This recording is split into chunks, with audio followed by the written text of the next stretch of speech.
మనకు TS TET hall tickets అయితే విడుదలవ్వడం జరిగింది. ఆ హాల్ టికెట్స్ ఏ విధంగా చూడాలో ఒకసారి ఇందులో తెలుసుకుందాం. టెట్ అని కనుక మనము సెర్చ్ చేసినట్లయితే అంటే మనకు లేటెస్ట్గా టెట్కు సంబంధించిన విషయాలు కేవలం తెలంగాణలోనే టెట్ జరుగుతుంది కాబట్టి మనం టెట్ కొట్టినట్లయితే తప్పకుండా తెలంగాణకు సంబంధించినటువంటి వివరాలే వస్తాయి. ఇక్కడ tgtet.apt.online.in ఇది అఫీషియల్ వెబ్సైట్. ఈ అఫీషియల్ వెబ్సైట్ పైన క్లిక్ చేసి చూడండి. మనం ఇంతకుముందు చేసిన వీడియోలో మనకు కేవలం 3 ఆప్షన్సే కనిపించాయి. ఇక్కడ మాత్రం మనకు హాల్ టికెట్స్ అని ఒక న్యూ ఆప్షన్ అయితే ఇక్కడ కనిపిస్తుంది.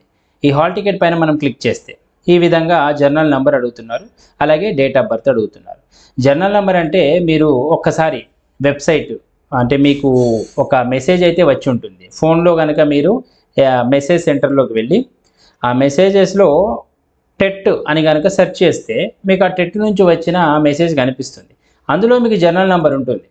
ఆ జర్నల్ నెంబర్ ఇక్కడ మీరు ఎంటర్ చేయాలి. ఈ విధంగా ఉంటుంది. JNతో మొదలవుతుంది. తర్వాత డేట్ ఆఫ్ బర్త్. ఈ డేట్ ఆఫ్ బర్త్ అనేది మీకు 10th సర్టిఫికేట్లో ఏ విధంగా ఉందో ఆ విధంగా మీరు టైప్ చేయాల్సి ఉంటుంది. ఇక్కడ journal number, date of birth 2 కొట్టి ప్రొసీడ్ పైన క్లిక్ చేయాలి. ఈ విధంగా ప్రొసీడ్ పైన క్లిక్ చేయగానే మీకు ఇక్కడ ఏమవుతుంది అంటే మీ టెట్ హాల్ టికెట్ అనేది డిస్ప్లే అవుతుంది. అప్పుడు దాన్ని మీరు ప్రింట్ చేసుకోవచ్చు, పీడిఎఫ్లో డౌన్లోడ్ చేసుకోవచ్చు,